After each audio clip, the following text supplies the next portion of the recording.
ఓం నమో నారాయణ కృష్ణ పరబ్రహ్మ. అందరికీ వంశములోన పేరు ప్రతిష్టలు రావాలంటే అందరికీ రాదు. ఆ వంశములో ఎవరు గాని తాతల ముత్తాతలు ఒక జ్యోతిష సిద్ధాంతాలైతే ఆ వంశపాలిక అలాగా వంశంకి వస్తుంటుంది. ఎవరో ఒక భక్తుడు ఉన్నాడంటే ఆ కుటుంబంలోన ఆ వంశంలో ఉన్న ఎవరికైనా ఒకరికైనా కూడా అది వర్తిస్తుంది.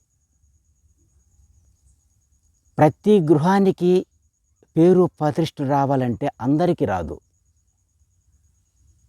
అది గత జన్మంలో చేసిన కర్మ పట్టి వాళ్ళ వంశంలో ఎవరో మహాభక్తుడు దానకరుడు ఉంటే వాడి తాలూకు అంటువ్యాధి లాంటిది వస్తుంది. ఒక ఇంటిలో దుర్మార్గుడు ఉన్నాడన్న ఆ వంశంలో ఎవరో ఒకరు దుర్మార్గులుగా తయారవుతారు.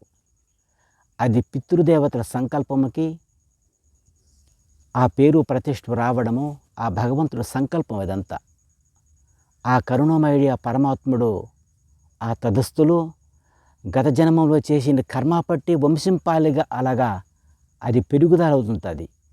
వ్యసనమైన చెడైనా మంచైనా ఏదైనా ఒకటి తప్పకుండా అది నిదర్శనం అవుతుంది.